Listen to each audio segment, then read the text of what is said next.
4 ingin mempresentasikan hasil diskusi kami mengenai pengambilan keputusan strategis. Yang pertama, saya ingin memperkenalkan nama kelompok kami. Yang pertama ada Deas Esrandeo.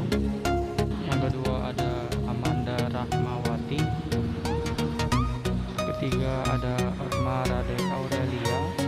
Yang keempat ada Firdaus Najia. Yang kelima ada Akbar Saputra. Dan yang keenam ada Ginanjar Ahmad Gilabis. Selamat menyaksikan video presentasi kami.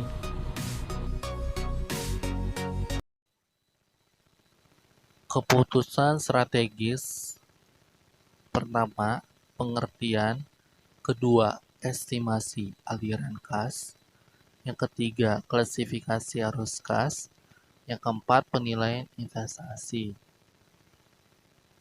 Pengertian. Pertama, pengambilan keputusan strategis ialah investasi jangka panjang untuk memperoleh keuntungan di masa mendatang atau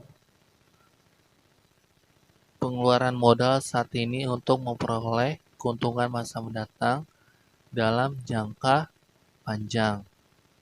Yang kedua, capital budgeting ialah capital budgeting atau pengeluaran modal adalah proses mengenai pengeluaran dana di mana jangka waktu kembalinya dana tersebut melebihi waktu 1 tahun. Contohnya pembelian tanah, pendirian bangunan, pembuatan pabrik, pembelian mesin-mesin, pengeluaran untuk tambahan modal kerja, modernisasi peralatan pabrik, dan pengeluaran untuk promosi jangka panjang. Estimasi aliran kas. Kas merupakan faktor sentral dalam pengambilan keputusan investasi. Setiap usul pengeluaran modal atau capital budgeting selalu mengandung 2 macam aliran kas atau cash flow. Pertama, aliran kas keluar neto atau net outflow of cash, dan yang kedua, aliran kas masuk neto tahunan atau net annual inflow of cash.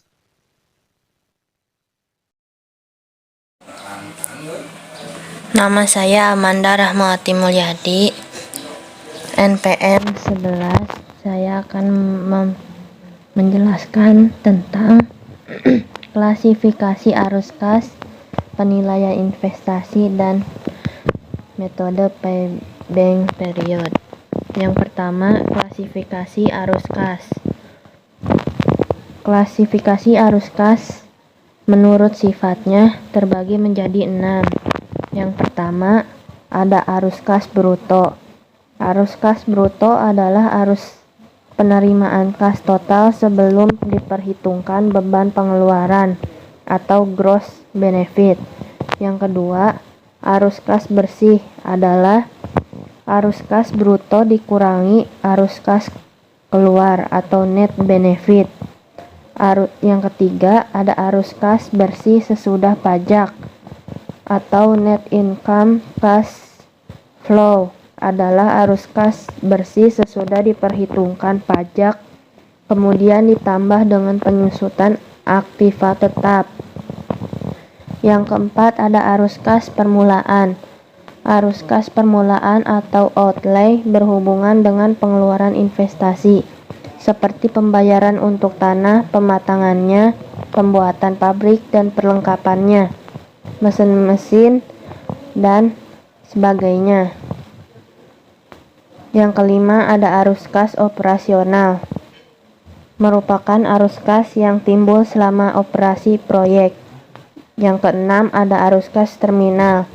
Pada waktu proyek tersebut berakhir, beberapa proyek masih mempunyai nilai sisa meskipun aktiva-aktiva tetapnya sudah tidak mempunyai nilai ekonomis lagi. Yang berikutnya, ada penilaian investasi.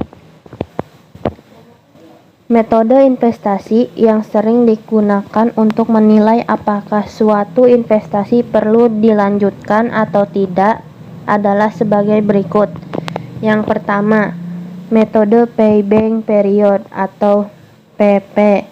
Yang kedua, net present value atau NPV. Yang ketiga ada internal rate of return atau IRR. Yang keempat ada accounting rate of return atau ARR. Dan yang kelima, profitability index atau PI.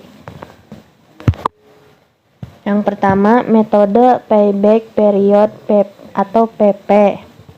Payback period adalah suatu periode yang diperlukan untuk dapat menutup kembali pengeluaran investasi dengan menggunakan aliran kas neto atau net cash flow atau total arus kas bersih dalam periode tertentu, sama dengan pengeluaran investasi di awal periode.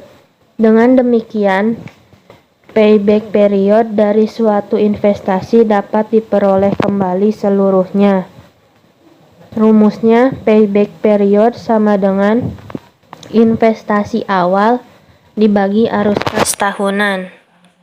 Perkenalkan, sebelumnya nama saya Hotmarade Aurelia dengan NPM 18106-3011-0024.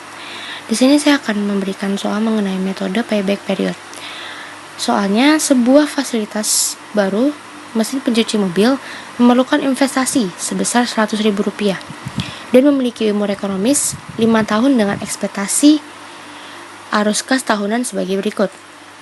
Di tahun pertama, kita bisa lihat di tabel, terdapat investasi yang belum tertutupi, itu sebesar 100.000 dengan arus kas tahunan 30.000. Di tahun kedua, terdapat investasi yang belum tertutupi sebesar 70.000 dengan arus kas tahunan 40.000. Di tahun ketiga juga terdapat investasi yang belum tertutupi sebesar 30.000 dengan arus kas tahunan sebesar 50.000. Lalu di tahun keempat tidak terdapat investasi yang belum tertutupi, tapi arus kas tahunannya sebesar 60.000. Di tahun kelima, investasi yang belum tertutupi tidak ada, dan arus kasnya 70.000. Mari kita lihat jawabannya. Nah, jawabannya adalah pada awal tahun ketiga 30.000 itu dibutuhkan untuk menutupi investasi. Karena ekspektasi arus kas masuk bersih adalah 50.000, maka hanya 0,6 tahun. 0,6 dari mana? Itu dari 30.000 per 50.000. Nah, yang diperlukan untuk menutupi jumlah 30.000 tersebut. Jadi, untuk periode pengembalian. Selanjutnya yang kedua, metode net present value atau NPV.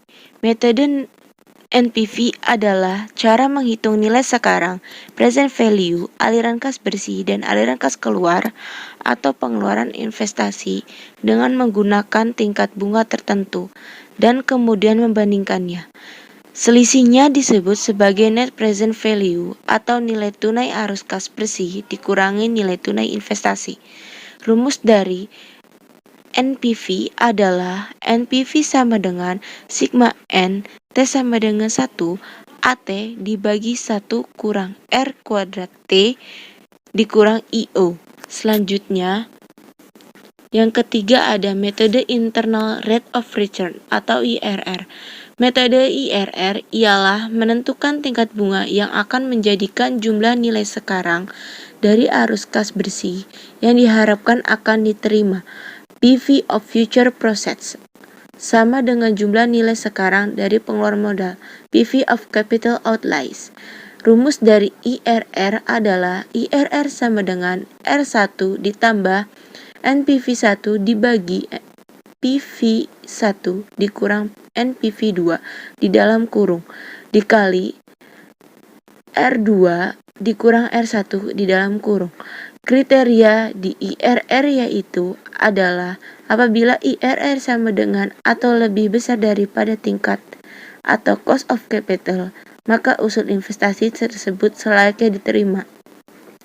Sebaliknya, kalau IRR lebih kecil daripada tingkat diskonto atau cost of capital, maka seharusnya usul investasi ditolak. Selanjutnya yang keempat ada metode accounting rate of return.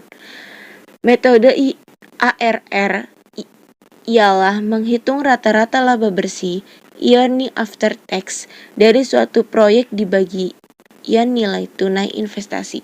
Rumus dari ARR adalah ARR sama dengan laba rata-rata dibagi investasi awal atau rata-rata, di mana investasi rata-rata sama dengan investasi awal ditambah nilai residu dibagi 2. Bismillahirrahmanirrahim. Perkenalkan, nama saya Akbar Saputra dengan NPM 18 10 63 01 186. Di sini saya akan menjelaskan materi mengenai metode accounting rate of return yang sebelumnya dijelaskan oleh teman saya yang bernama Firkotun Najiah. Di sini ada contoh soal dari metode accounting rate of return atau ARR. Contohnya yaitu suatu investasi memerlukan biaya awal sebesar 100.000. Umur investasi adalah 5 tahun dengan arus kas sebagai berikut: 30.000, 30.000, 40.000, 30.000, 50.000. Anggaplah bahwa aktiva tersebut tidak memiliki nilai sisa setelah 5 tahun dan semua pendapatan yang diperoleh dalam 1 tahun tertagih dalam tahun tersebut. Jawaban dari soal tersebut yaitu yang pertama, total arus kas selama 5 tahun sama dengan 180.000. Yang kedua, arus kas rata-rata sebesar 36.000 dapat dari 180.000 dibagi 5 tahun. Yang ketiga, penyusutan rata-rata sama dengan 20.000 dapat dari 100.000 dibagi 5 tahun. Yang keempat, laba bersih rata-rata 36.000 dikurang 20.000 hasilnya 16.000. Yang kelima, jika menggunakan laba bersih rata-rata dan investasi awal, maka tingkat pengembalian akuntansi sebesar 16% dapat dari 16.000 per 100.000. Yang terakhir, jika investasi rata-rata digunakan sebagai pengganti investasi awal, maka tingkat pengembalian akuntansi sebesar 32% dapat dari 16.000 per 50.000. Selanjutnya, kelima, metode Profitability Index atau PI. Pengertiannya yaitu menghitung nilai tunai arus kas masuk bersih dibagi nilai tunai investasi. Selanjutnya materi ini akan dijelaskan oleh rekan saya. Baik, saya Ginanjar Ahmadul Hafiz dengan NPM 191063011095. Di sini saya akan menjelaskan contoh, yaitu soal kedua dengan soal PT Astri akan menggunakan investasi melalui pembelian sebuah gudang sebesar 80 juta rupiah. Gudang tersebut mempunyai umur ekonomis selama 4 tahun dan nilai residunya sebesar 25 juta rupiah. Perusahaan membayar bunga 20% dengan tingkat pendapatan bersih sebagai berikut. Di tahun pertama, pendapatan bersihnya sebesar Rp2.500.000. Di tahun kedua, sebesar Rp3.500.000. Tahun ketiga, sebesar Rp4.500.000. Di tahun keempat, sebesar Rp5 juta. Tentukan payback period, lalu profitability index, accounting rate of return, dan net present value-nya. Jawabannya, depresiasi sama dengan 80 juta dikurangi 25 juta dibagi 4. 80 juta ini didapatkan dari total investasi pembelian sebuah gudang, lalu 25 jutanya kita dapat dari nilai residu, dan 4 itu didapatkan dari umur ekonomisnya.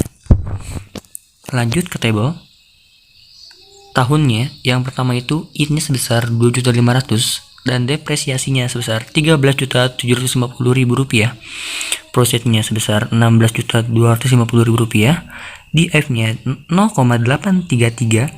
PV profitnya sebesar 13.536.250 perak.